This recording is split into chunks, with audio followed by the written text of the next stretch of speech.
Hi friends, welcome to Friendly Cooking. நான் உங்கள் ஐஸ்வர்யா. இன்னைக்கு நம்ம பண்ண போறது இந்தியன் ஸ்டைல் மேக்ரோனி பாஸ்தா. வாங்க எப்படி பண்றதுன்னு பார்க்கலாம்.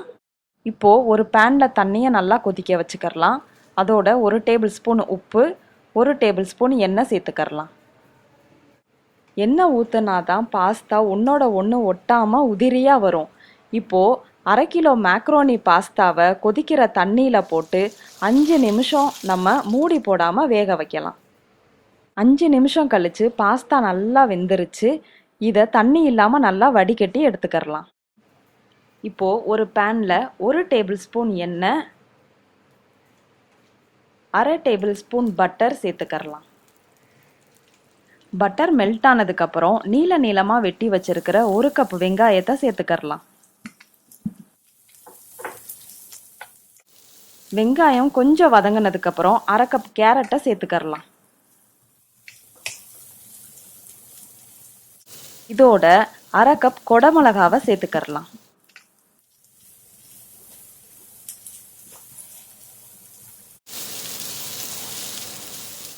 இந்த வெஜ்ஜீஸோட 1/2 டேபிள் ஸ்பூன் உப்பு சேர்த்துக்கறலாம்.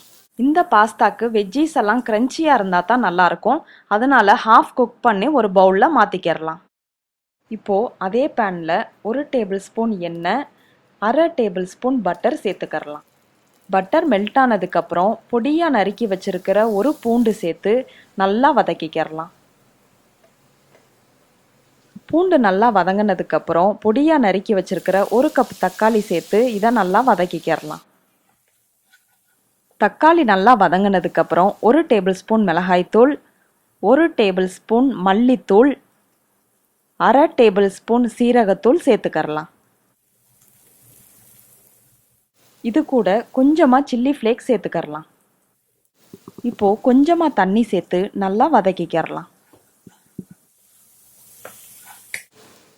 நல்லா வதங்கினதுக்கப்புறம் 1 table spoon tomato ketchup, 1 table spoon chilli sauce சேர்த்து நல்லா வதக்கிக்கிறலாம்.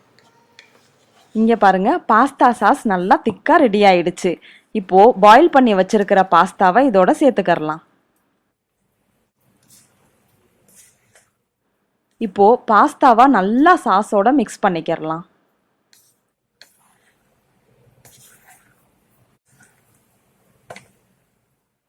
இந்த மாதிரி பாஸ்தாவை நல்லா மிக்ஸ் பண்ணதுக்கப்புறம் ஏற்கனவே குக் பண்ணி வச்சிருக்கிற வெஜ்ஜீஸை இதோட சேர்த்துக்கறலாம்.